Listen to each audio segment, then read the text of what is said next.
Hello everyone, and a very warm welcome to another episode of Microsoft Flight Sim. So today we're mixing things up a little bit today. We're in the Airbus A320 by the Fenix team, which is pretty much the usual plane we normally end up flying. And we're going to do a short flight from Jersey over to London Gatwick, also on the VATSIM network as well. So what we're actually going to do is we're going to shoot the full setup process of everything within the flight sim. As you notice, we strip back a lot of the video side that you can't see the bits you need to see. So actually we're in a cold and dark cockpit, which is pretty much how every aircraft starts its morning.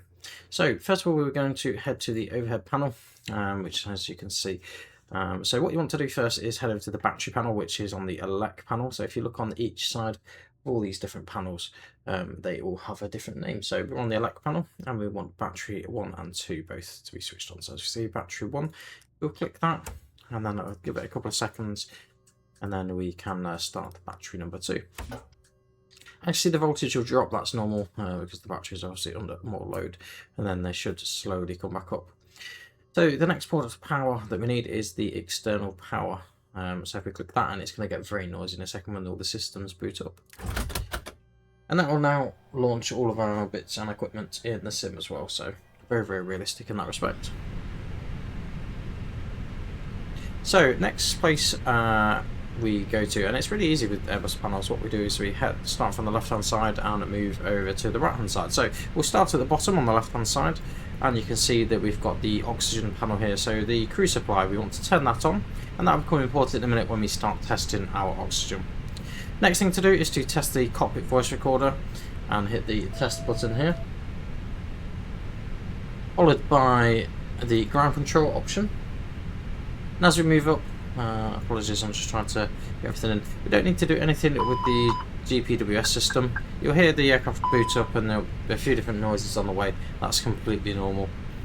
We don't need to do anything with the emergency electrical power or with the evacuation system, and nothing with the flight control computer. The next place we need to go to is the ADIRS, as you can see up here on the top left hand side. So we've got IR1, IR3 and IR2. So what we want to do is head that to nav. So one switch there, and then we'll give it a couple of seconds, and then we want to do IR2, which is the one on the far right, and then followed by IR3.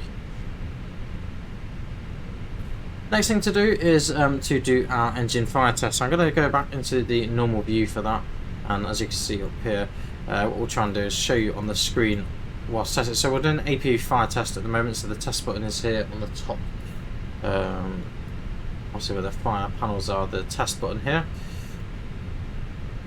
And what you want to do, it's a little bit tricky to do this without the actual panel in front of you. You want to do the APU test, fire test, press and hold it, and now on the screens on this side it will bring up a engine fire.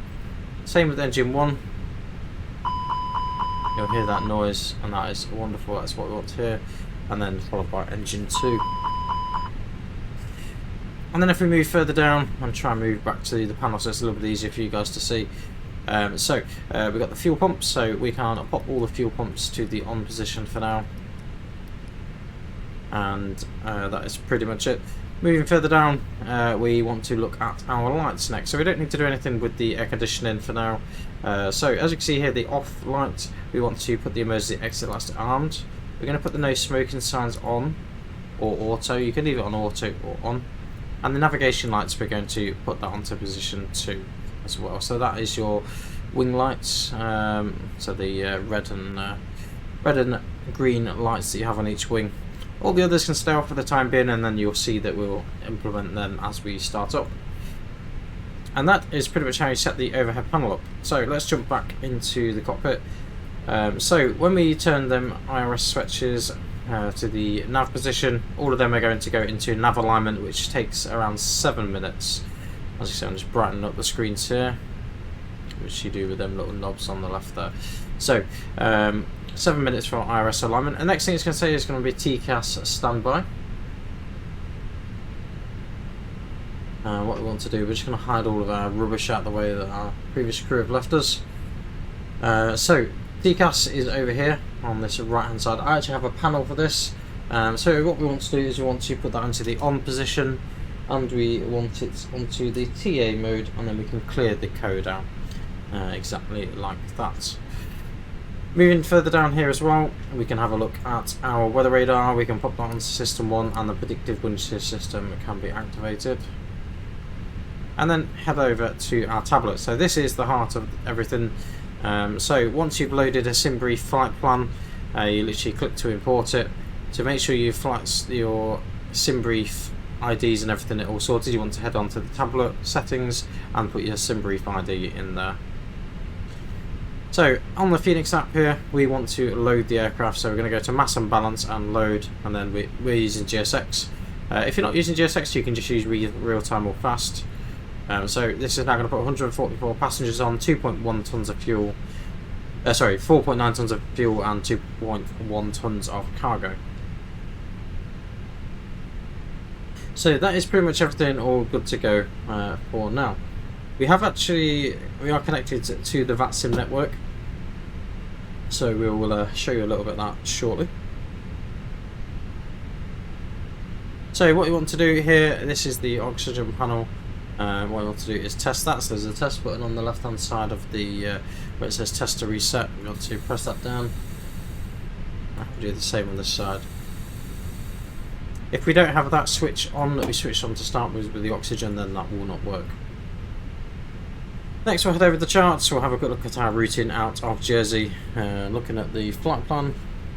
So we can look at the flight plan in a couple of ways. So you can either have the Navigraph app open in a separate window, or you can do it from the tablet.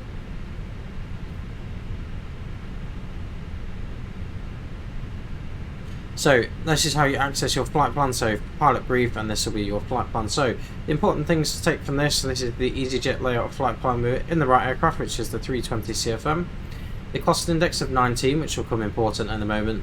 The cruise level, which is 230. Our zero fuel weight, which is down here 57.7 tons. And our route, which is a little bit further down here, as you can see here. So this is Echo Golf Juliet Juliet, which is Jersey. We're expecting runway 08 for departure, and it's an ORCID 1 Delta departure. And then on here, we are expecting 08 right at Gatwick, and using the VATSIM 1 Golf arrival. And then you've got your fuel and weather and everything down there, but that's the main core things that you need to look at for now. So if we have a look at our charts, everything should be all, if we go to the starred option, everything should be here for our departure from Jersey. So we have the main ground chart, which you can see here. I'm just going to put that in day mode so you can see it a little bit better.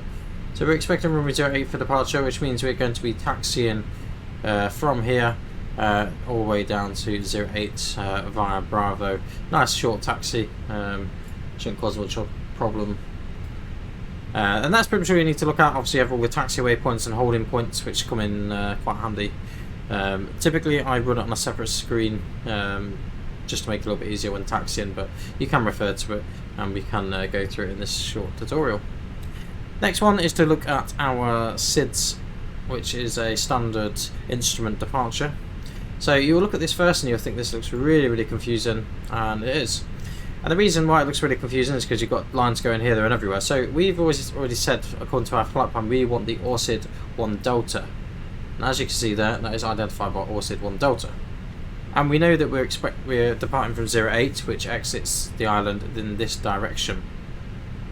So it's obvious that we're going to be following on this flight plan.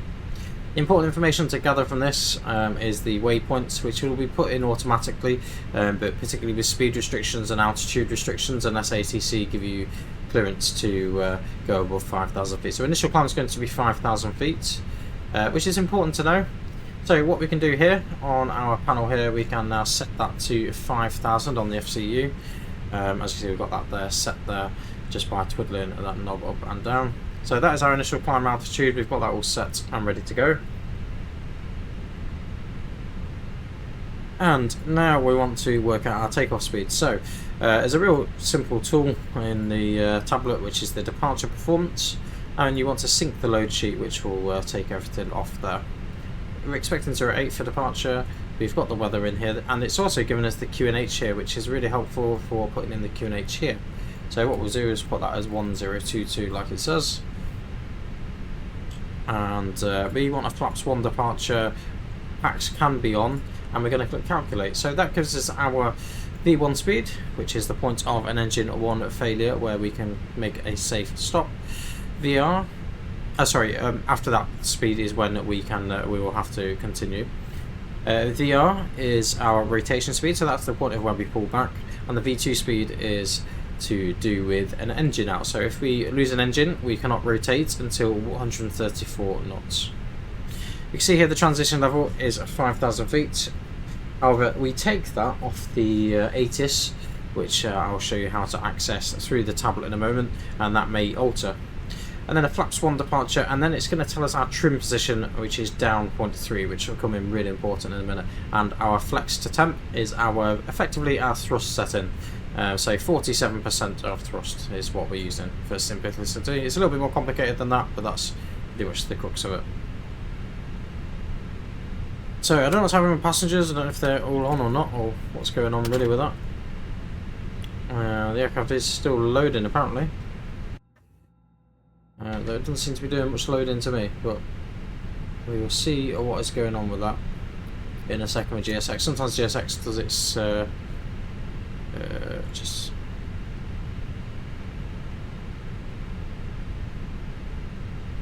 So that's now going to do its thing. We can leave GSX run in the background. It's just because there's an update which I didn't realise.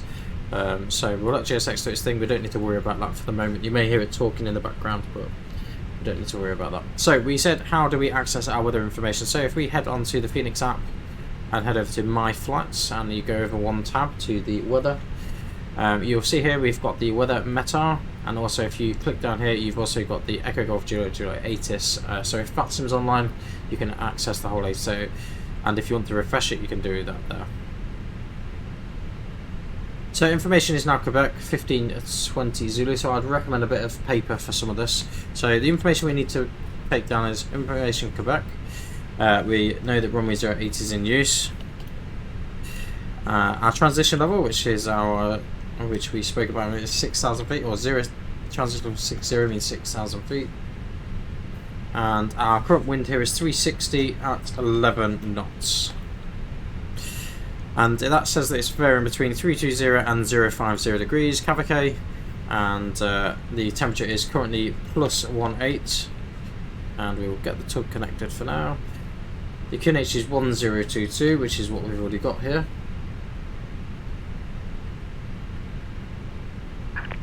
And that is pretty much all we need to take from it.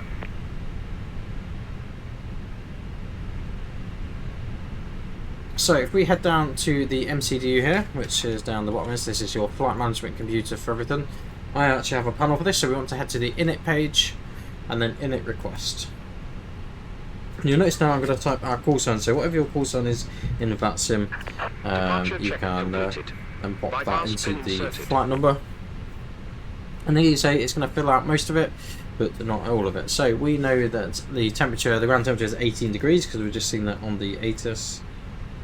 And we also know the cost index because we had a look at that over here on the tablet. So if we head over to the pilot brief again, and we know the cost index was 19 and the cruise level is 230.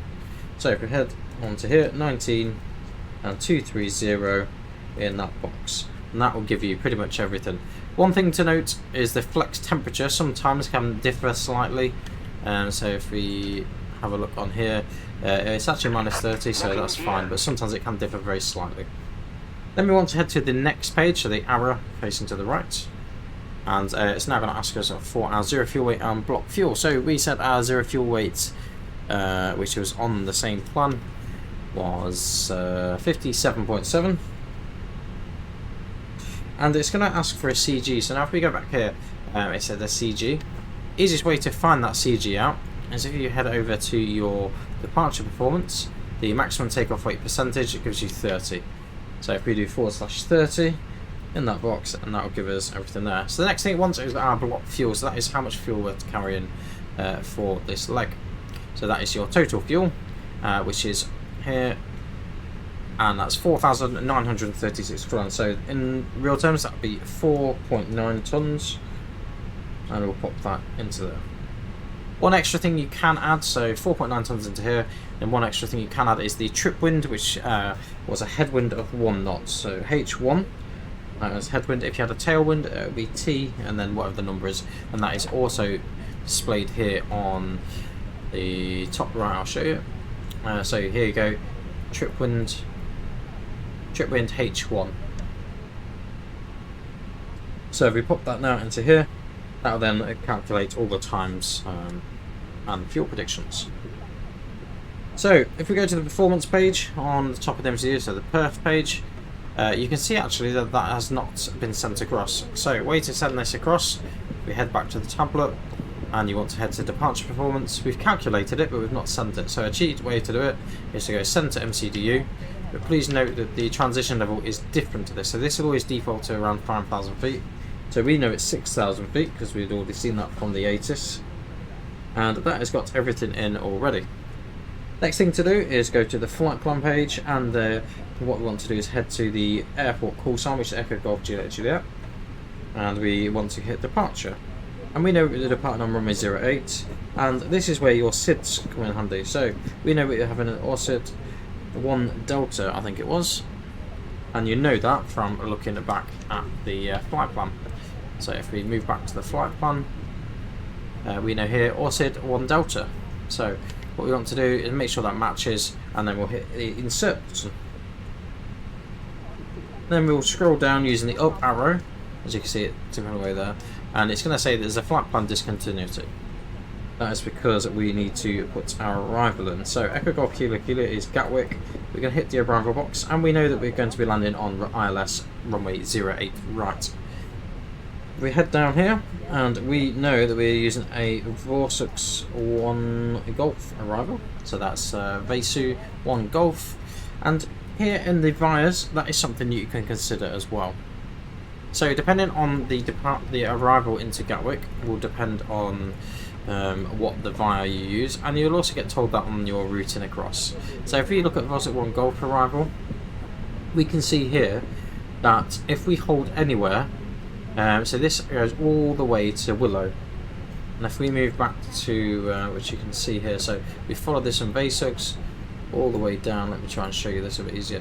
So we head from across here, and then we make a slow flight to Holly, and then to Willow, which is where it ends, which is not actually where the airport is. As you can see, the airport is identified in this spot here. So what you'll see if you look at the initial approach page, that will now give you a routing from Willow, which is here, for runway 08 right. So we'll follow that routing around there. So we can now confidently say that it's going to be Willow, and after we get a direct, then ATC will do that themselves. So hit insert, and there we go. So next thing we want to do is to tune to the frequency for the VATSIM. So when you've got your B-pilot panel open, which I know you guys can't see, obviously you've got the frequency from there, which is 125 for this, decimal 205.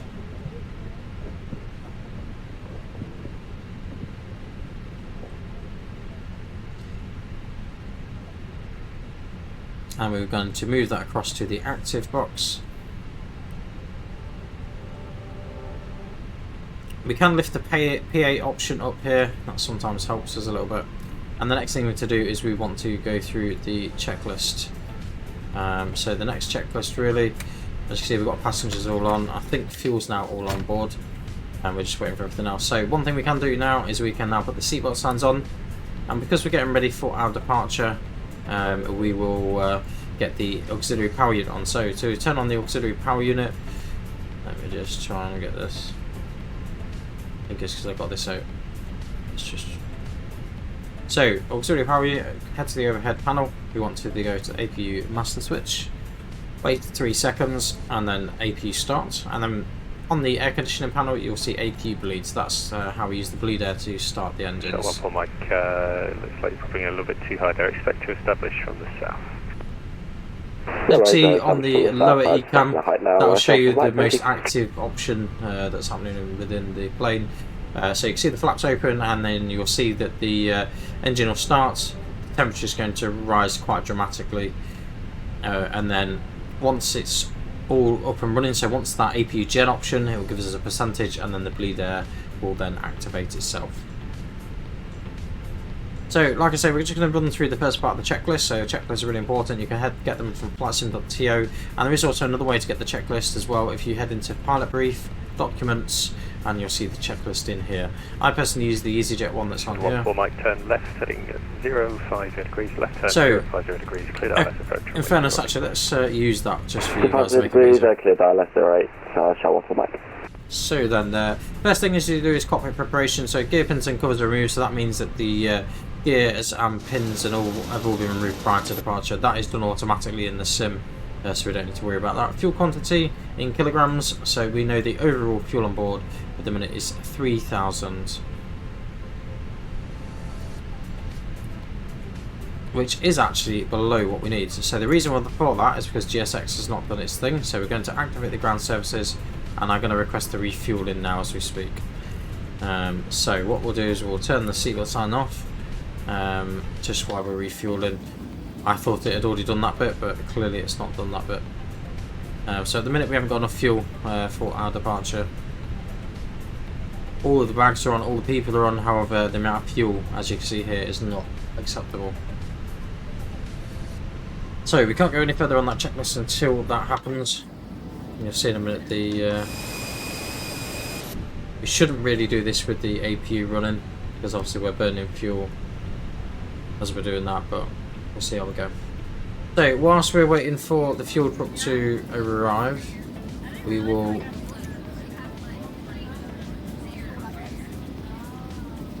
so we're just waiting for the fuel truck now. Scissors on its way. What we will do is we will now do the VATSIM element. So what we need to tell them is what stand we're on, so we're over on stand number 1, where we are at, what the information is, so information Quebec. We also want to tell them what the aircraft type is and where we're requesting IFR clearance to. What will happen then, they'll then read back our clearance and they'll give us two important bits of information. They'll give us our SID for departure, which is the ORCID 1 Delta, and also they'll give us a squawk code. Sometimes they'll give us our initial climb as well, which we already know is 5,000 for this route, but sometimes it could be a little bit more than that. So what we'll do now is we'll now speak to air traffic control, and we'll do that initially by our call sign.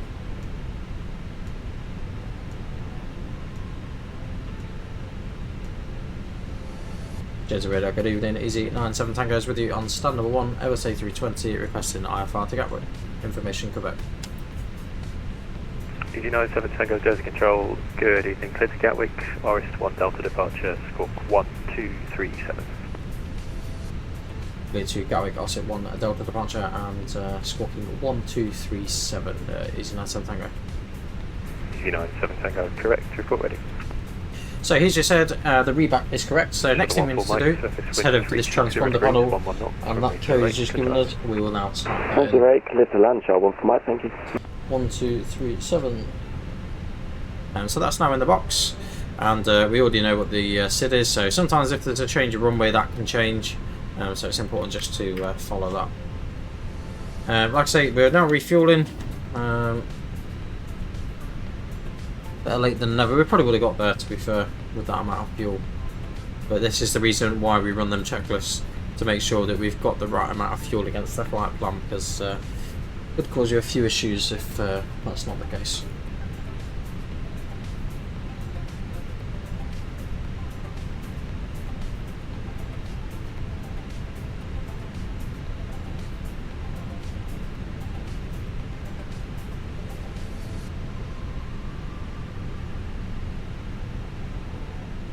So everything will happen fairly quickly once all the refueling is done.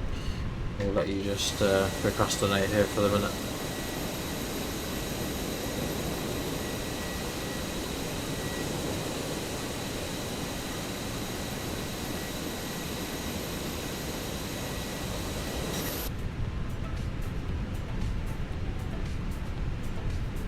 Just point out, guys, I'm not a real pilot, so everything that I've done is just from running the sim and using the sim. So once everything's done, as you see, we've got real passengers. So this is an add-on with GSX. This does not come with the Fenix aircraft, but you'll see we can have a wander with all the passengers. You see they're all reading magazines and stuff, but the performance is really good in sim as well.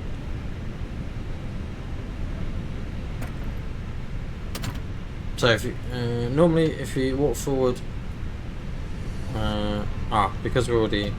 No, we're just shifting space and that will reset our position. One thing I would say before going on any VATSIM, make sure you're confident with the aircraft. And we'll go from there. So, we're going to get rid of that. So we're just waiting for the refuelers to finish their job. It's not going to be long really. There you go, refueling is now finished. So it's now saying boarding is complete because obviously everything else is done there. So next step really, and it'll say the aircraft's loaded. So we've already... 14 Mike, welcome, taxi stand 13. Fuel quantity, and we'll assess that now, 4,920 kilograms. And we'll double check to make sure that's balanced, so we head on the ECAM and we'll make sure that is balanced as well. Seatbelts are now on, and it's now going to say adheres. So adheres, are they set to the nav position? So yes, they are set to the nav position because we've got 3 on there.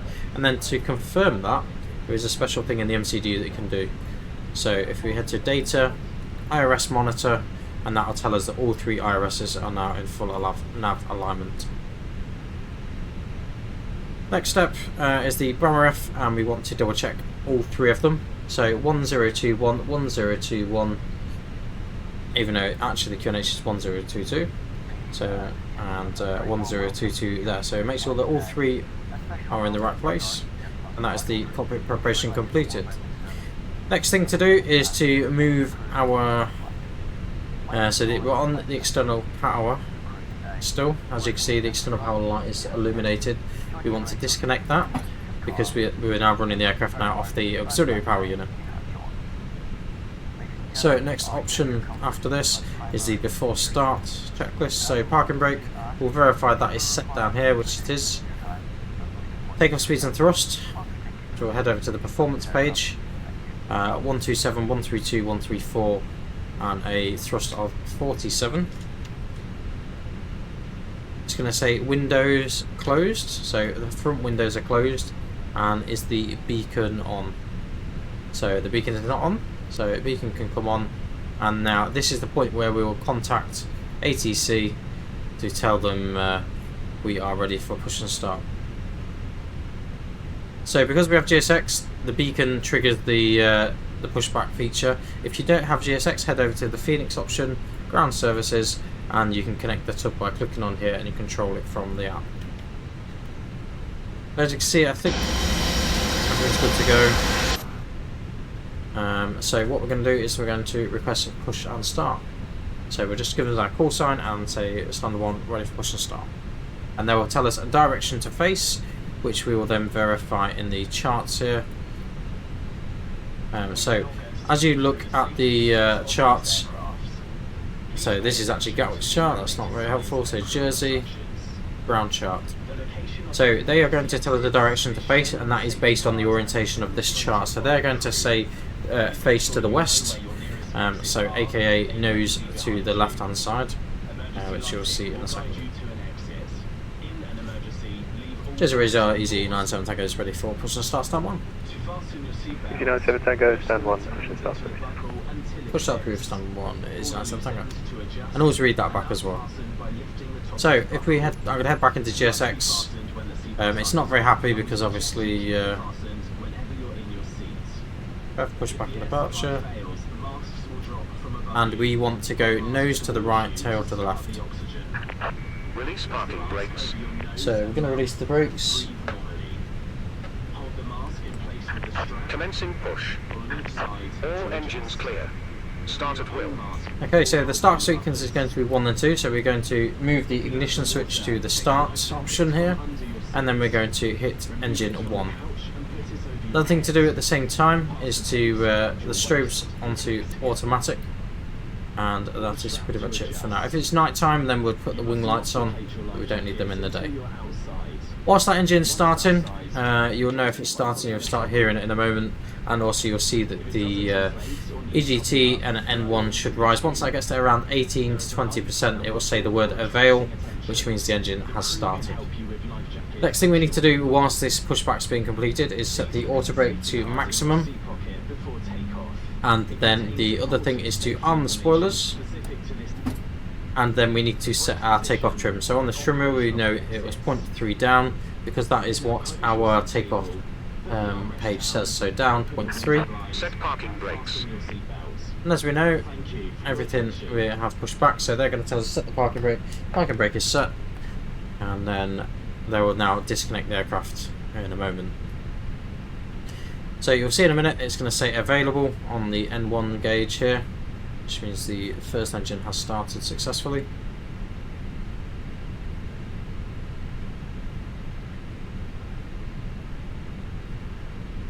Unless I've already missed that stage, I may have done. In fairness, it looks fairly started. It sounds started as well. So what we'll do then is we will move the engine number master 2 to on, and the engine master 2 on, and then that's now going to start the second engine. Now what we're going to do is we're going to put the flaps to flaps position 1. Obviously most people have this the same. Right is clear. And what you're going to see in front of us in a minute is a man with a red pin, so he's disconnected from the aircraft, and you're going to see him there with the pin. That means he'll give it a wave, and that means basically the pin's been taken out and the nose wheel steering will now work. So we can now hear that the second engine's now kicking in, but as soon as you hear that big clunk, that normally means the engine starts, and it will probably give us an avail light here in a minute as well. I'm not sure if that's maybe a A319 thing. No, it's not. There you go. That's telling us that the engine's available and ready to use. So to know that the aircraft's ready to taxi, we want to head over to the takeoff config button, which is on the ECAM panel, which is here, and we're going to hit takeoff config, and this upper ECAM is now going to show anything. So if something wasn't set, say for example we didn't have the auto brake set, it will say that in the blue it needs to be set to max. So we know that that's all connected and done. Next step is realistically to turn off the APU. So we're going to turn the APU bleed off, and you'll hear the aircon kick in a little bit more powerful now. And we're going to turn the actual APU off. You don't need to hit the start light, that will go out in a moment. Next thing to do is bring up the next checklist, which is the after start checklist. So after starts, anti-ice, if it's required less than 10 degrees, we can turn that on, which is not required today. ECAM status is checked, so we know that it's in our takeoff config. Pitch trim, and it's going to ask to verify that, so we go to the flight control page here, and it's going to say 0.3 down. As you can see on here, we've got 0.3 down shown in our flap setting. And the final thing is rudder trim is neutral. So in the rudder trim setting here, if it is set display a figure, just press the reset button and that will go back to 0. So that means everything's done, followed by the flight control check, which isn't actually listed on there. However, it is part of the taxi checklist. So normally this is when the flight controls are tested. So what we're going to do is move the slider to the left, so full left, and you can see on the lower ECAM that is displaying nicely. Full right, neutral, and we're going to pull full up and full down and neutral, so you can see that they're moving to where they need to. Final thing is the rudder, so full left and full right and back to the neutral position. So that is the flight controls done. And then we're going to put the taxi lights on in a minute once we've got our taxi clearance. We can click the flight control button again, and that will go to the normal ECAM page. So the next thing we need to do is ask for our taxi clearance. So he's going to give us a routing to the runway. At Jersey it's really straightforward because it's a small airport. So he's going to tell us in a moment, let me just pop this on, to taxi holding point Bravo 1, I would imagine, via Alpha and Bravo. So we're on Alpha here, we're going to taxi down here onto Bravo. Sometimes it's not easy to see on these charts. If you're struggling, come out of this and then zoom right into where we are. This gives sometimes a much better view. However, sometimes the actual holding points and links do not show as easily. So as you can see here, this is our routing across. So we're going to speak to ATC now, and we're going to request our taxi clearance. Jersey radar, easy 97 Tango is ready for taxi. Easy 97 Tango, taxi holding point Bravo 1, runway 08, QNH 1022. Hold point Bravo 1, QNH 1022, easy 97 Tango. So he just holds the QNH there, we know it's QNH 1022. And now we can actually put our taxi lights on. So we move the nose lights to taxi and the turn off lights to on. And as you're going to see here, they are going to be illuminated down the bottom. So we're going to release the parking brake, and then we're going to just bring a little bit of thrust. You don't need a lot. You'll see that I'm bringing this up to maybe 20%. And now we're going to do a quick brake check. So pressure on the brakes, rudder trim is, brake pressure is fine. Just to make sure the brakes are working. So we'll bring them up a little bit, and then I always love a nose view for taxiing. I find it much better, especially at night time. Makes things a lot better. So we're now going to follow this taxi route in, so we're on Alpha at the minute. We're going to follow this big yellow line in front of us all the way to the runway threshold. The next thing that we will need to do, and this is where it gets a little bit tricky, this is why 2 people are often required for this sort of job, is our taxi checklist.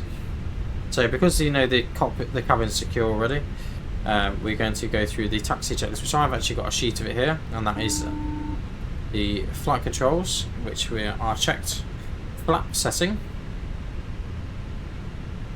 config 1 plus F, so that's on the ECAM there, it says config 1 plus F.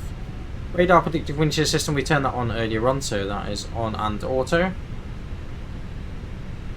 And engine mode selector is to the norm position, as you'll see here in a second. You'll see the norm option, and Jersey approach easy. ECAM memo is take off no blue, and that is the last thing really. Control, hello, scope 0242 and descend flight level 200. So, and that is all good to go. You heard that noise a minute ago, and you'll see here we've got a panel flashing. And we want to enable that and click on that, and that'll just tell us the cabin's secure. That's the cabin secure for takeoff. Thank you. Wonderful. So that is everything done and ready. And the next thing is going to be the lineup checklist. So we've just done the taxi checklist, and we're now going to do the lineup checklist in a second once he's given us clearance to line up. So you can see we're taxiing quite slowly here. So Bravo 2 is he's cleared us to, which is at next to signs that we can just see in front of us in the distance there. If you want it, Romeo November, thank you. It's the London 1 kilo arrival for runway 08, information Romeo, Karen.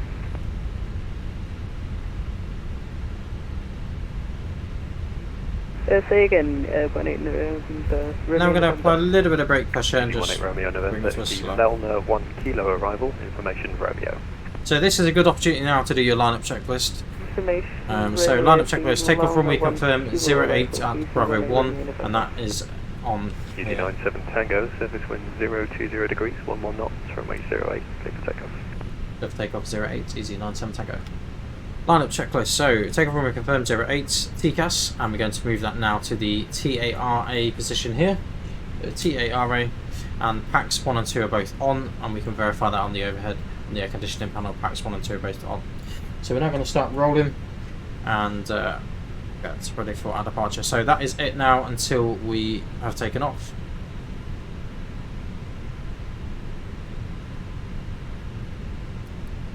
It's a good time to start the chrono. You meant to do it just on takeoff, however I always forget, so I sometimes do it just before the departure. And now we're going to line up. So next thing to do is to put the runway lights on. So we're going to put the nose lights to take off and then the landing lights to on as well. So now the aircraft will look like a giant Christmas tree. Not so much in the daylight, but it will at night time. Easy 18 Romeo November, descend flight level 70. So what we'll do is we'll get the nose lined up with that screw in the middle here. So in between the 2 screens on my side, you'll see there's a screw. That's roughly where you want the nose of the aircraft. So now what we're going to do is we're going to increase the thrust to 50%, and you'll hear that spool up. So the 50% mark is here where the 5 mark is on the N1 display. And then we're going to release the brakes, and then we're going to say take off and move it to the flex position. So throttle to flex, and flex SRS runway auto thrust blue.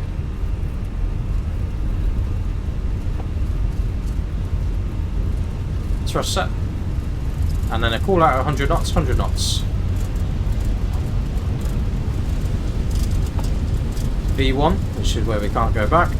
Rotate, pull back on the stick up to 15, all the way up to 15 degrees, and a positive rate of climb, and get up. Now we're following the primary flight display. As you can see here, we've got you following the crosshairs pretty much manually. You can go to autopilot at this point, but I wouldn't recommend it until after a couple of thousand feet. So we can see here now it's set flashing to say climb thrust. So thrust, climb, climb, and then we're going to bring the nose down a touch. Nice steady manoeuvre, bringing the nose down. Now the speed's going to increase, and that will then allow us to lower our flaps. So once you get at the S point, typically I will now retract the flaps, so flap 0. And then we're pretty stable at the minute, so this is how we are. And we can deactivate the ground spoilers, so we can bring them down to the unarmed position. And this is the important bit. Tango, report passing altitude, then flying down flight level 190. Passing 2,500 and climbing 190, easy on Tango. So he's just told us that we can now climb to flight level 190 and asking for our passing altitude, so what altitude we're currently at. So I'm going to enable AP1, so the autopilot on the FCU panel here, AP1. And then we're going to dial the altitude up to 19,000 feet, and we're going to pull it, which will give us a mode of open climb. If you push it, that will then go with a dot, which means it's in managed mode, so which means it will only climb to 5,000 feet because that is the altitude restriction, as you can see here. But we want to go to 9,000 feet, 19,000, so we're going to open that, and then that now changes that to open climb. Next steps is we can now start cleaning up the landing lights, so we can turn off the runway turn off lights, and we can turn off the nose lights at this point.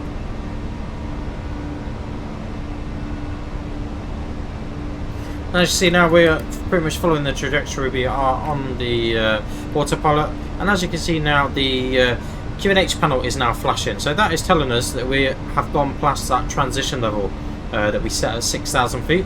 And what we want to do here on the QNH option is to pull standard. So once we pull standard, that will stop flashing, and that will set the QNH to 1013, which is standard pressure, and so everything's there. When we enable that again is when we'll start our descent into Gatwick, which won't be long at all. So with regards to checklist, that is pretty much everything now until we do our approach checklist. However, there's a lot more work to be done in the meantime. So the landing lights will stay on until 10,000 feet, and that is at the point realistically where we can release the cabin as well. So that means we can turn off the seatbelt signs and the cabin can be released. You'll see on the ECAM here, there's a company message. There is flight level 060 Echo Flight Rate The reason for company message is because it's got sim brief will tell us, so we go to MCDU menu, ATSU, AOC, receive messages, and it's because our load sheet's not been accepted. Factoring for the ILS approach runway 08, turn right, turning 230 degrees. So a lot of people say that VATSIM is a very stressful thing. It's not that stressful unless you make it really stressful. As long as you know how to control the aircraft generally and follow instructions, you'll be absolutely fine. I'm no expert, I make mistakes all the time, which you'll see in the streams. So we're past the 10,000 feet mark now. We can now remove the landing lights, so they go into the retract position, and we can turn off the seatbelt signs so we can release the cabin. And the only thing you should have on really is the no smoking signs. Whilst we're flying out of his airspace, which shouldn't be much longer really, before we're out of it, what we will do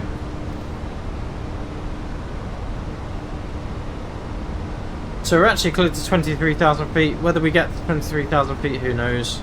One good option to enable on the EFIS is constraints, and that will tell us all the speed constraints in case. Flight 4,000 feet, KNH 1022, if you see 1 speed So the next thing we need to do is look at our arrival into Gatwick. So if there is ATC online at Gatwick, Whiskey Papa November we Sierra, can head over to the 25 weather, miles north of arrival, November. Just hit the confirm refresh your button, ISR, yeah. and once it gets the arrival weather, North November Sierra, thanks. so this gives All the tax meta, so 10 if arrival from VATSIM is not 08, online, flight level 60. we can use that. If VATSIM is online, you can see here we've got the VATSIM option. So it's telling us at the minute, this is where your notepad comes in handy again. Information hotels current. And the runway 08 right is in use. Arrival, maintain flight level 60. Transition level 7,000 feet, so that's when we'll enable that QNH. ILS approach to be expected. Gatwick delivery is closed. ATC contingent on ground. The wind is currently variable at 3 knots, so I would normally put 360 at 3. Cavic 20 degrees Celsius. Any other station on Jersey control radio check? BW5, easy and something like that. So if you ask for a radio check, just tell me it's readable, it's alright. If it is,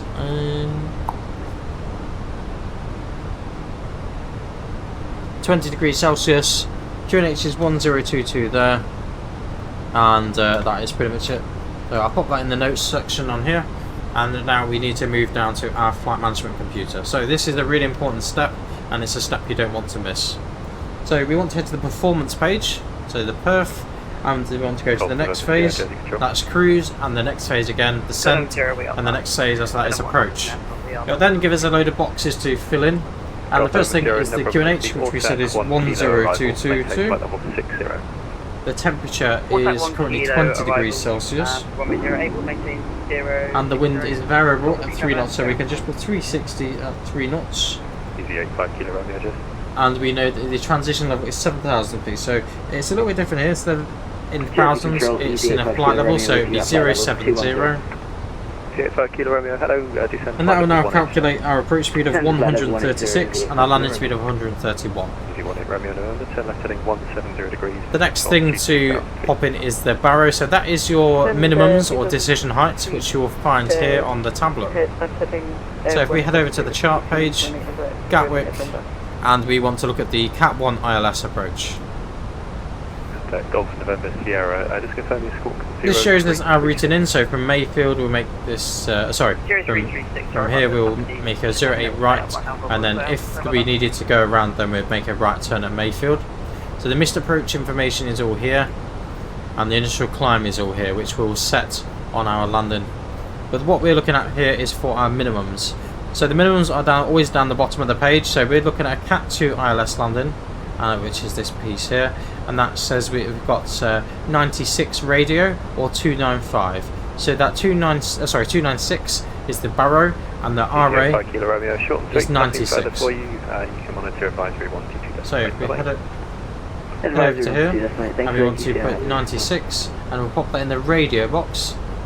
If you put 690 in here, that will then replace that. So we're going to put 96, and it's just because it's in the radio altimeter, not the barrow config. Easy 18 Romeo November, expect to establish from the south side, you will need some extra track miles. Roger, Easy 18 Romeo November. So you see our routines here all the way to Gatwick.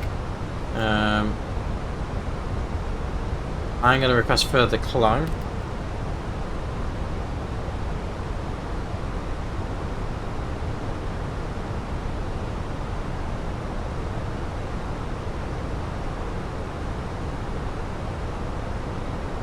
We could request further climb this You'll be leaving my airspace shortly, there's nothing further for you, monitor advisory 122.8, bye bye. Advisory 122.8, easy 979, thanks ATC, bye. Always say thank you when they pass you off, it's always nice for them to have a bit of appreciation. So he's just passed me off from his radio channel, and we're going to go back to 122.8, which is the standard frequency when nothing's online. So now pretty much we can do what we want. We can go to our cruise level of I'm actually going to change it to 190, and I think we'll stay at 190 because the weather's quite stable. A way of changing the cruise level when you're here is really straightforward. So you go to that init page, and we want to put 190 in this box, click there, and that will now say we're at alt cruise, which means we're at our cruise level. So that is everything pretty much all set up for our approach. There's a little bit more to do, but we'll do that a little bit closer to the landing. One final thing to do and to get prepared is no auto brake setting you're using. So if we head back over to the tablet, arrival performance, refresh the METAR for 08 right, I've automatically put over, so it's 100 at 5 knots, and it's going to ask for our landing weight, and you're going to think, where do I know that? That is back on our flight plan. So if we head to flight plan and we look here, we can see that our estimated landing weight is 60.8 tons. So in this box here, we want to pop in here 60.8 and hit the enter button, and this will give us some different. So we're doing a manual landing. If we did an auto land, it would take a little bit more runway up. Auto brake low, auto brake medium, auto brake max. We can comfortably use auto brake low in that threshold. And to be honest, we could use idle reverse, it's not going to make much difference. But we can do max reverse just for the pleasure of everything. So we know that we can use auto brake low here at Gatwick. Once you've flown to some places for a while, unless the weather's different, if it's nice weather like today, then you pretty much know what you can get away with. So this arrow here on the screen, which you can see in front of us, this arrow here, the downward arrow, indicates our top of descent. So at this point is where we should be descending. Typically I would probably descend a little bit earlier. So at tail 2 we need to be at flight level 130 and 250 knots. So we can achieve that quite comfortably. So once we get a little bit further up, probably at basics, we'll start our descent and we'll follow this plan. So basically you're going to follow each bit of the plan. If you want to see, so you know what is to come, you can do it a few ways. You can either look on the flight plan here and then scroll downwards through it. So you can see it tail 2, and anything with a star next to it means that it is, or purple star means that that is a flight restriction. So you see there's then a speed restriction at 220 knots. Then at Willow there's a 4,000 feet height restriction at 220 knots, and then 3,000 feet at Midhurst, and then we're pretty much on the ILS. So the ILS is normally signified by CF08 right, or CF, then the runway number, and that's at 3,000 feet. What's important to look at is when you look at your charts, is on here you can see at the top of the ILS slope 3,000 feet is the mandatory thing, so make sure that matches. If you want to have a look at your altitude restrictions, you can do that here. So you can see here at tail 2, max speed 250 knots at flight 130.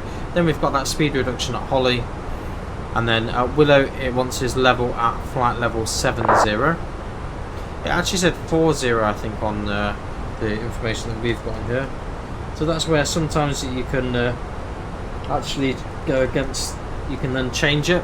So because we've noticed that issue and significant difference between, what we can do here is we can head over to the Willow option, and we want to put 7,000 feet. So we put / and then 7,000, and then we hit that box there.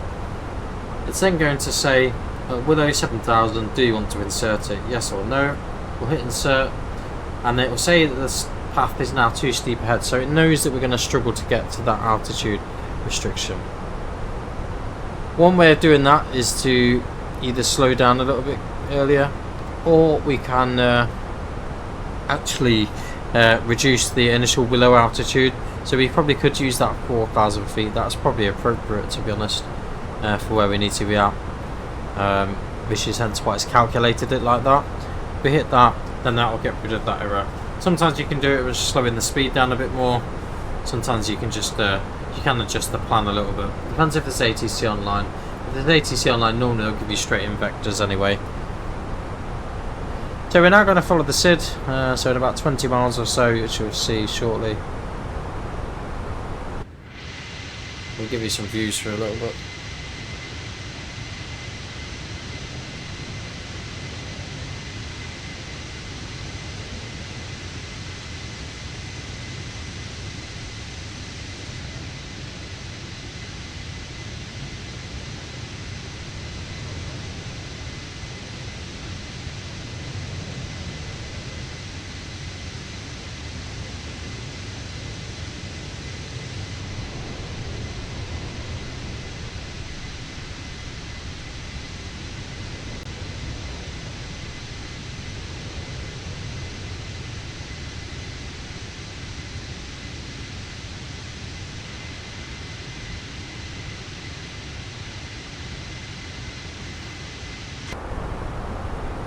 So pretty much now we're just going to follow the routing in. So this is the Isle of Wight that's just coming overhead.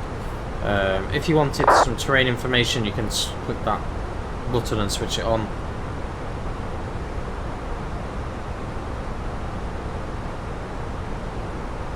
And if we dial the distance back, so to dial the distance, we turn that switch back. And we can see at the minute it's about 18 miles to the top of descent.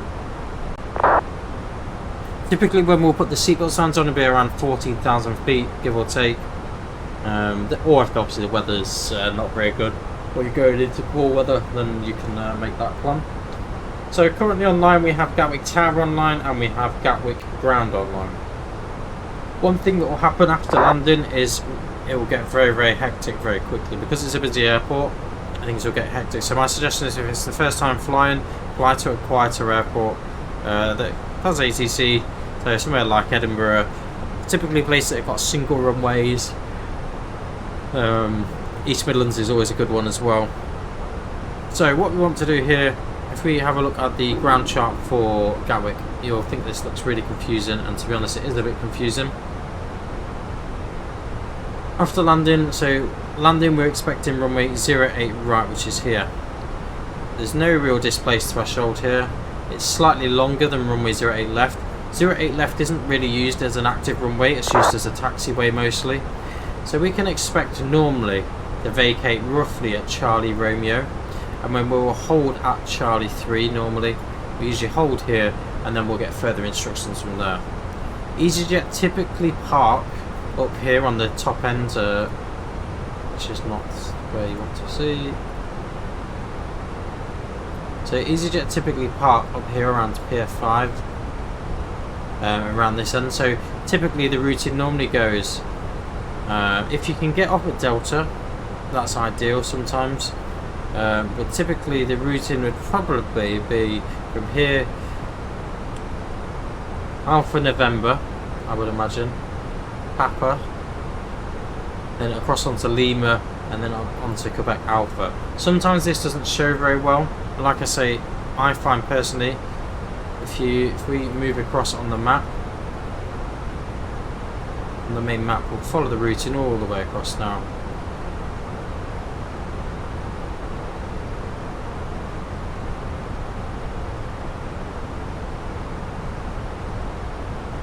We're just literally going to follow this. I've probably done this the longest way around, but here you go, here's Gatwick's. This is much easier because also you can see the parking stands as well, but this will come in very handy shortly. So we need to start our descent now, flight level 130, we've actually missed that slightly, so we're going to go open descent, so we're going to select 130 in the box there, which we've done, and then we're going to pull that out, which then gives us an open descent. As you can see here by this blue indicator, so this indicates when we'll be at that level. If that's exceeding it, like it is at the minute, there's a couple of things you can do. You can either push it to go managed, and that will make us descend quicker, or if you want a slightly smoother descent, we can then pull it, and then with the vertical speed indicator, pull that open, and that will, and we can adjust that and fine tune that to get that blue line right where we need to. So 1,800 feet a minute is a lot better than pushing it doing 2,500 feet per minute, and it just gives us a smoother experience overall. So that's just got us set up for the start of the approach. The diamonds here are other traffic in the area. Now we're on VATSIM, and as you can see we're making this turn now nicely out over to Gatwick. So the next sort of checklist that we're going to follow would be the approach checklist, and the things on here is the barrow ref setting, the seat belts, the minimums, the auto brake setting. So typically we'd normally do this at the transition level. That's typically when I tend to do the approach checklist anyways, around the transition level. If you want to be really prepared, you can consider putting auto brake low into function now. That is perfectly possible to do that. The only thing I'd say is make sure you don't press the brakes after landing straight away, because that will disengage the auto brake setting.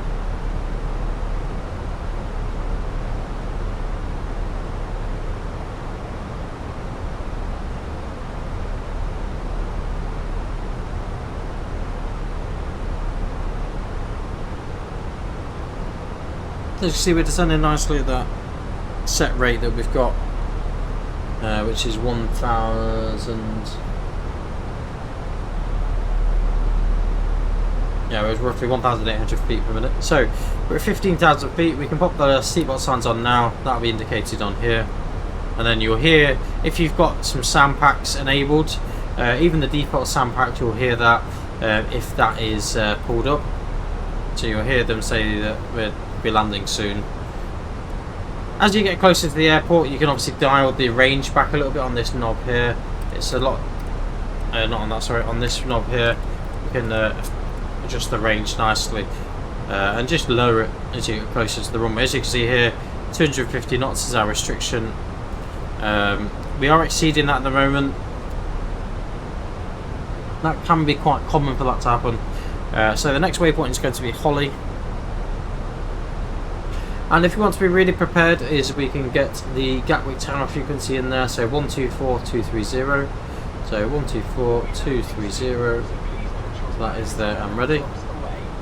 You won't activate it yet until we're on the ILS. That's the point. Typically you would go over to tower frequency.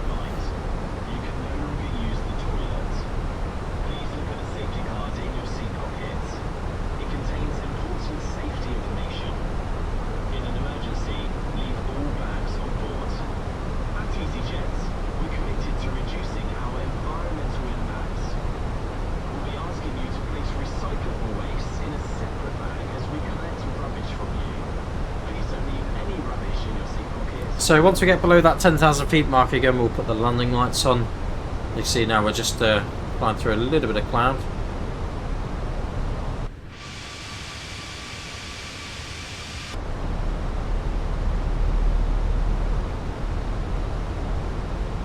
So we've got about 20 miles till we get to Holly. The speed's coming back nicely. When you see the smaller dot here, I don't know how well you can see this, so that purple dot that's indicated here, that's when the speed reduction will start to get us back to that 220 knot that we need to be at. Typically I tend to turn off the terrain on navigation and give it to the first officer side. The main reason for that really is to if there's any nasty weather storms, I can then have that. That is part of the weather radar that we turn on the system 1 and predictive wind system. If we are struggling to maintain our speed, like we're exceeding that, so it's difficult to say really now. So we're at 13,000 feet. The next speed, the altitude restrictions at Willow, which we've set to 4,000 feet. So if we now dial that down to 4,000 in the FCU, and then we pull the knob out, and then we rotate that back, you will now see this blue arrow moving back. So we now know to achieve 4,000 feet, it needs to be at 1,500 feet per minute, and that will get us level at Willow, which is indicated by this blue point that you can see on the navigation display. So as you can see, we can adjust that by the altitude that we pop in, by the vertical speed that we pop in. So 4,000 feet minus 1,500. Now we're on the SID. We can say we could now do an announcement to all the other traffic around us. So we'll go easy 97 Tango, descending flight level 40, Fenix 1 Golf arrival.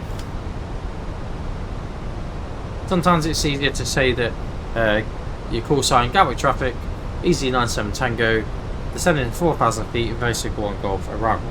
That's probably a better way of doing it. Like I say, after landing there'll be a lot happening. So you make sure you keep your eyes peeled. I'll try and explain everything as we do it. Try and do this nice and slowly. So we're pretty much following an S pattern. So we're now descending further. We'll get to that 10,000 feet mark soon. If you are really stuck, there is the Fenix A320 user guide. It's not the most user-friendly user guide, if I'm honest. It has everything that you need to know in there, pretty much, but the checklists are definitely, and just sort of learning from other people, it's the best experience. So, because we are really close to the range, I'm going to bring the range down again. One other thing we can do is put the landing system on, so that landing system LS option here. That will then bring up this little page here, you can see, and that is to do all to do with the ILS, which we don't need at the minute, but it's a good thing to prepare. So we're now at 10,000 feet. We're now going to put the landing lights on. He says. Sometimes they go together, sometimes they don't. So we'll put them to the on position, and you'll see in a minute they will extend from below the wing line. And if you can see them, so they pop out of that little bit there, which you can see. So we know the speed's going to come back any second now, so we're approaching that purple dot, and the speed's now going to change once we reach that to 120 knots, which you'll see by that moving any second. So that's now moved, and that's now going to want us to descend. The problem is we're going at quite a rate of knots, so here we can now bring this speed brake out to kind of control that speed, and as you can see the downward arrow here indicating that we are now reducing our speed nicely.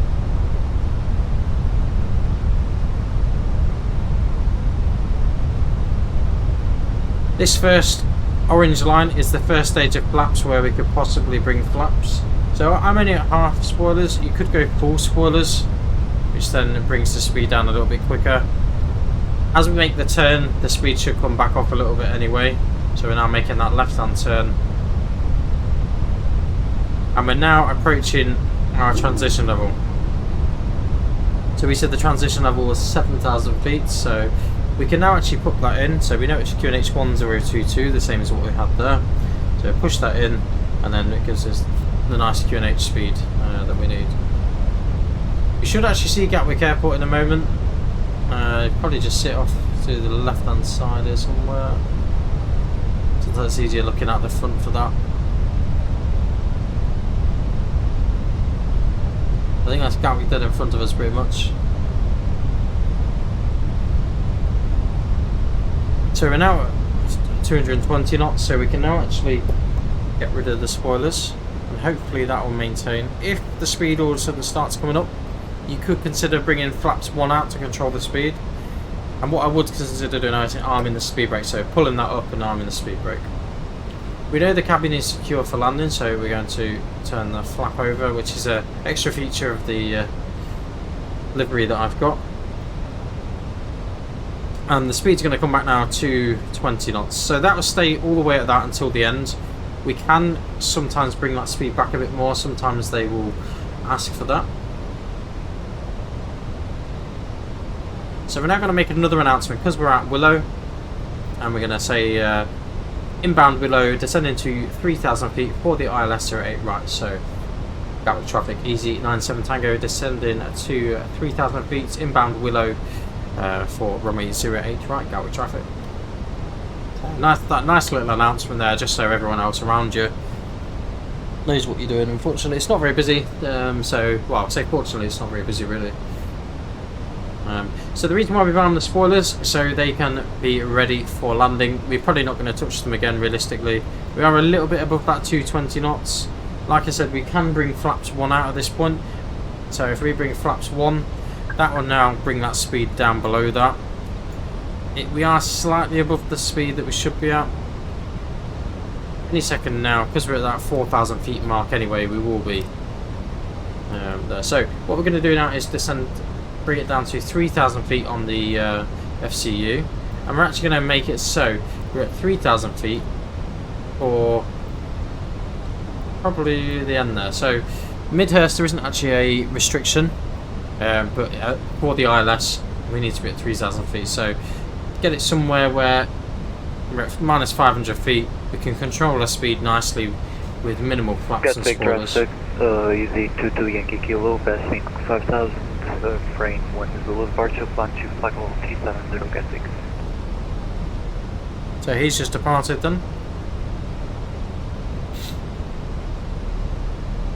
And there's a control zone just come online actually for London. And I'm not sure where this London controls, to be honest. That's the thing, it's a very dynamic situation, there's always things coming on and off. So at this point we can now do the approach checklist. So approach checklist, RF 1022, and that's in all 3 of the instruments. Seatbelts are on. Minimum is on the here of 96 radio, so you can see that figure there, 96 radio. Auto brake selected to auto brake low, and engine mode selector as required. So some companies use norm, some companies use ignition. It doesn't really matter either way. One other thing you're going to see is there's a company message popped up. So if we go to the MCDU, it's not actually critical to look at that, but sometimes you'll get your stand allocation through it. So we are actually in the London control zone. However, I think because of where we are and the altitude we're at, they're probably going to ignore us for now. I could be wrong. So we're going to go ATSU, AOC, receive messages, and easy op. So that's just saying they've got a delay code for 2 minutes, but we'll ignore that. That's not important at this stage in the flight. So this diamond that you see here, this is the glide slope indicator on the ILS system, the instrument landing system. And I'm actually going to start bringing that speed down manually. So we'll pull it back so it goes into just speed mode, and we're going to bring that now back to 180 knots. And as you can see, that speed's now going to come back nicely.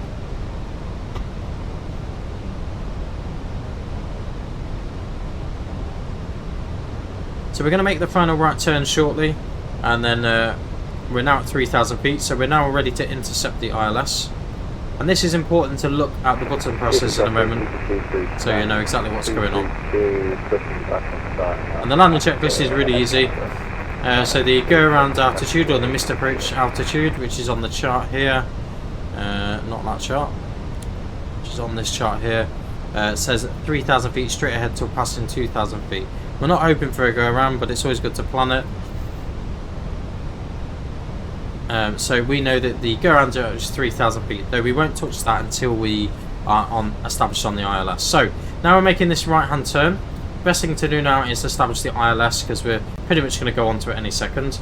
So the way to do that is we want to enable the approach option here, and then we want to enable AP2, and that is the only time that you'll see that you can use both autopilots at once. And then if you look at the primary flight display, that's going to say lock star, which means it's captured the localizer. Cat 3 dual, which is the type of approach, and AP1, AP2 is engaged. So we will do a manual approach at some point, and once we get established on the ILS, we'll reduce to 160 knots until 4 DME. And the next thing we're going to do is move over to the tower frequency now, and then we're also going to tune in the ground, which is 121.540. So we can change that straight over after landing with no fanning about.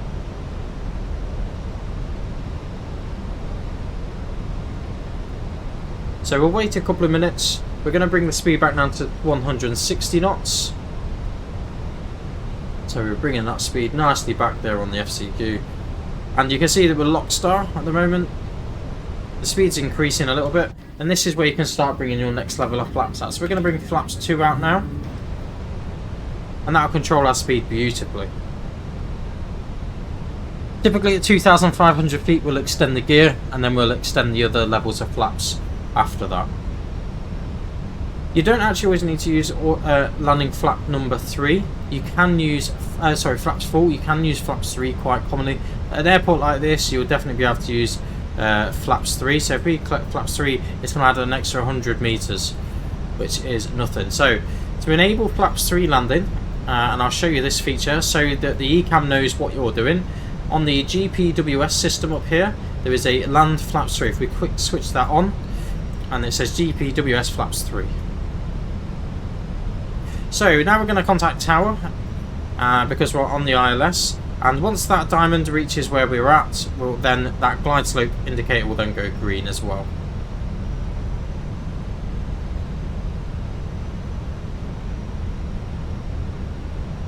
Tower Tower, good evening, Easy 97 Tango is with you on the ILS 08 right.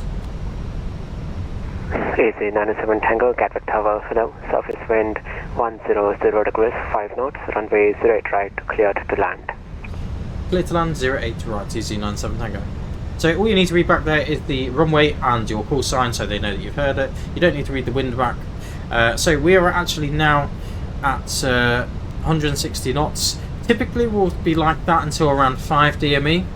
So the distance is actually shown here. So you can see here 08 EGKK08 right, 8.3 miles. So once we get to around 5 miles, we will then press the, so then we'll push in the auto throttle panel, the speed panel, and that will then go to a managed speed.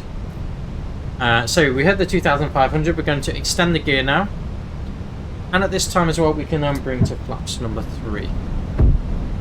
So you hear the gear come down, the flaps are coming out, and then you'll hear the engine spool up more. Ensure you're in the correct approach mode if you head to the performance page, and it should show approach. If it says activate to arm in this bottom left side, then you'll activate that as required. So we're now 6.4 DME from the runway, and this is where the concentration starts.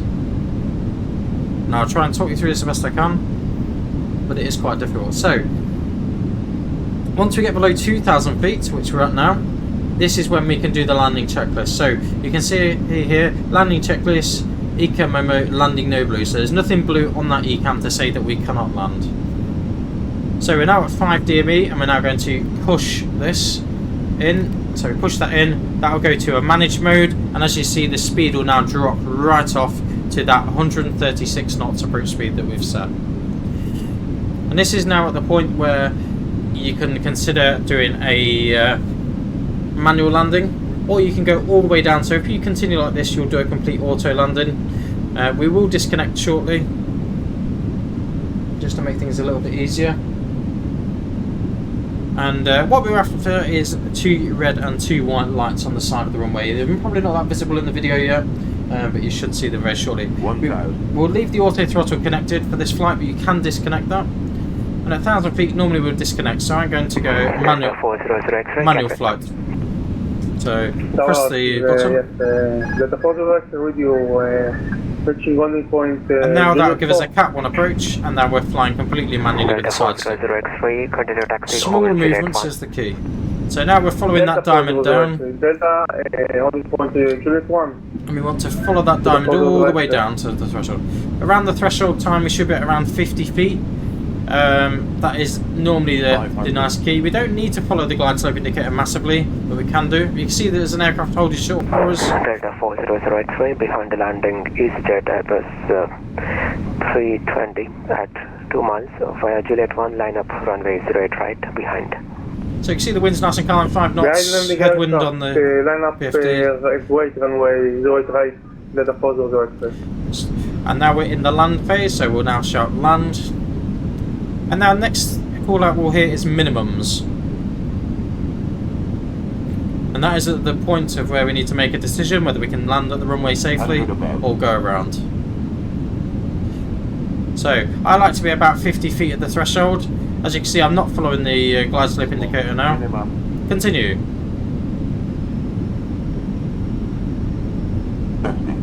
There we go. 40, 30, 20, retard. So now I've got to bring this. So ground spoilers, reverse green, idle reverse, brake low, and decel. And now the speed will come back nicely, and we can go manual braking. So I will bring my feet both down, and then we'll have manual braking.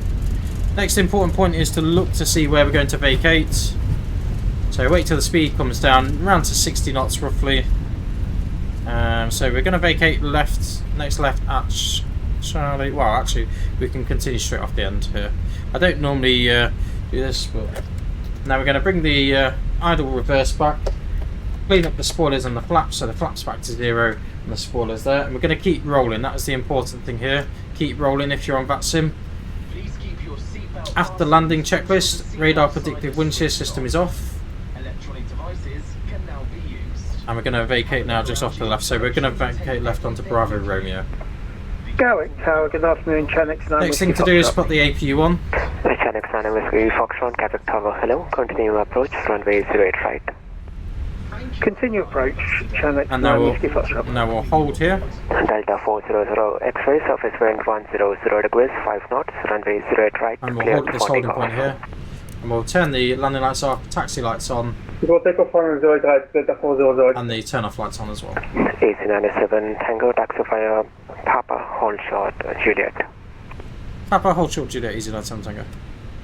So we're going to move forward now. So he's going to give us that instruction now to move forward, which we're going to do. So a bit of thrust, and we're now going to have a look on the... This is where it gets a little bit tricky, trying to have a look at the charts and look where you're going.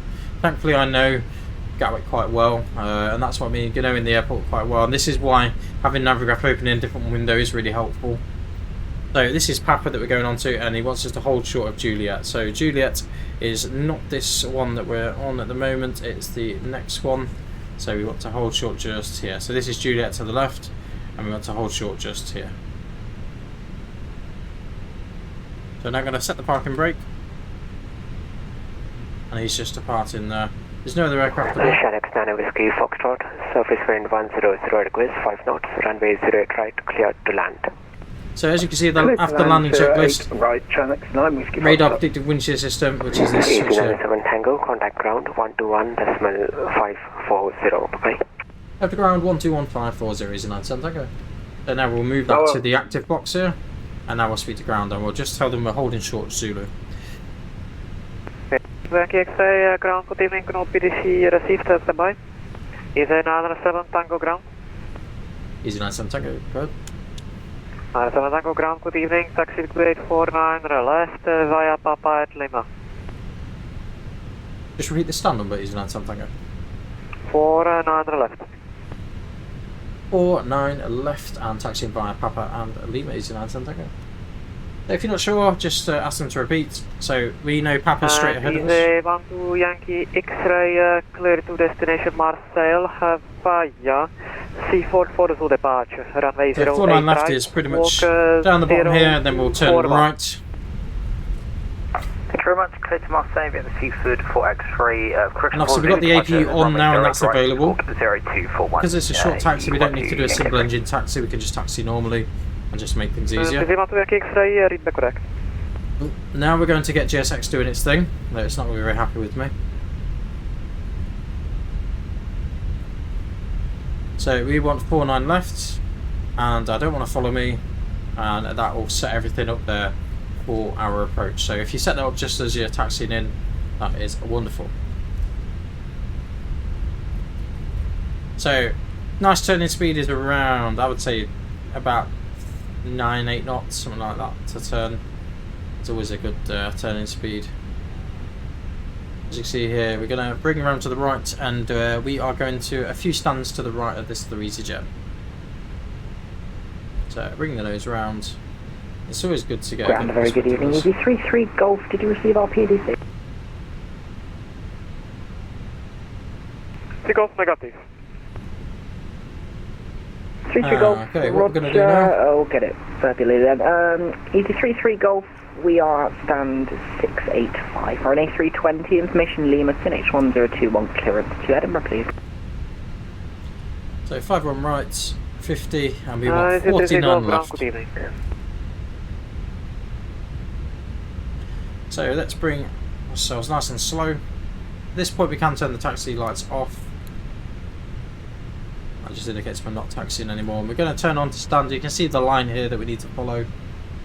Lovely line there. 12 Yankee X-ray, stand 690, QNH 1021, ready for push and start, please. What we want to do is get that screw right on the line. And that's roughly where your nose gear is. Please, somewhere around. X-ray, stand 690. As you can see here, let me just turn it off. Thank you, push and start. So what we want to do here, you can see we've got the safe dock system, which you can see here. It's going to give us some instructions to turn to the right side. So what we want to do is follow the instructions from that. Nice and steady and slow, 2 or 3 knot speed. Once you get a bit more confident with it, you can turn it a better knot. So it will tell you a lot of left and rights, and then it will start counting the distance down as you get a little bit closer to it as well.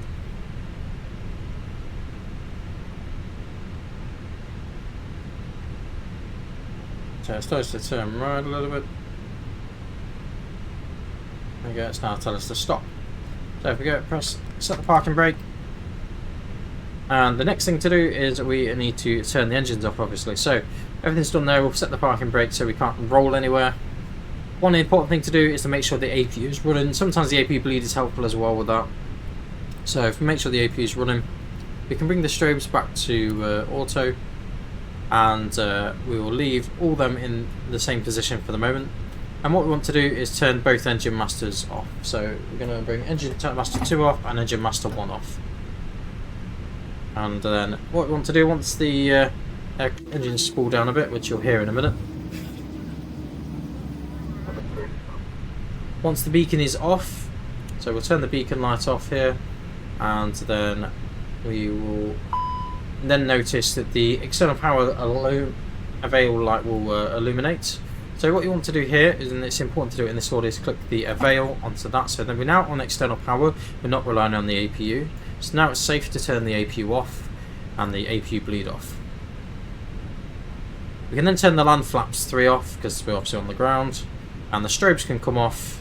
I tend to leave the nav lights on for now until we shut the aircraft properly down, and the seatbelt signs are now coming off. We'll leave this no smoking on, and we'll leave the emergency exit lights on until everyone's off the aircraft, and then we'll turn the fuel pumps off as well. So all the fuel pumps off. That one in the middle is not a fuel pump switch, that is a override for the manual gravity fed system. And then we'll move back to our checklist as well. If you move back to the MCDU, so the EFB, it's going to tell you to deboard, so we're now going to allow that. If we now look at the parking checklist, so with parking brake or chocks, parking brake is set, engines are off, the wing lights are off, so that relates to these wing lights here. So we didn't even have them on in the first place, but the wing lights are off. And the fuel pumps are off, so the parking checklist is now completed. So we'll pretty much stay in this state until the ground services have got everything deboarded, really. GSX does normally run a little bit better, I think, because I'm not on the latest version. That's causing the issue. So we can request deboarding, and then you'll notice in a minute the jetway, I would imagine. It's either jetway or the stairs will come in. It might be the stairs actually that come in here. So you'll notice in a second that the stairs will start doing their thing. So let's say, for example, just for sake of time, that everything is all done and dusted, and we need to shut the aircraft down. So the next thing to do is move to the next checklist, which is the securing the aircraft checklist. So what we want to do is head to the overhead panel, not that panel there, the overhead panel. Why is it doing that? Bear with me 2 seconds, let's try. So this is the overhead panel, right. What we want to do now is we want to bring the navigation lights off. We want to bring the no smoking off because everyone's off the aircraft. And we want to turn the emergency exit lights off. So we're pretty much putting it back in the same state it was when we started. Then we want to go to the IRSs up here on the top left hand side, and we want to move them to the off position, IRS 3 off and IRS 1 off. Next thing we can also do as well is we want to turn off the crew oxygen supply, and that will be in the off procedure as well, off setting as well. So if we head back to the checklist, that pretty much should allow us to complete the checklist. So securing the aircraft checklist, oxygen is off, emergency exit lights are off, EFBs are not off because obviously we're using them for this, and batteries off. So what we can do to properly shut down the aircraft is we can bring the external power off and then turn both batteries off, and that will bring the aircraft to a completely cold and dark state as we were when we first arrived. Obviously you can see there is passengers on here, there wouldn't normally be. So that brings us into this completely cold and dark state. So guys, hopefully this tutorial video has been helpful for you, those who struggle a little bit with the Fenix. I've tried to explain it sort of as we go along. It is a little bit tricky to sometimes do that, but hopefully it's made sense to you all. Feel free to drop us any comments if you've got any questions, feel free to pop them in there. Don't forget to give us a like, comment, subscribe, and we'll see you all very soon. Take care and bye for now.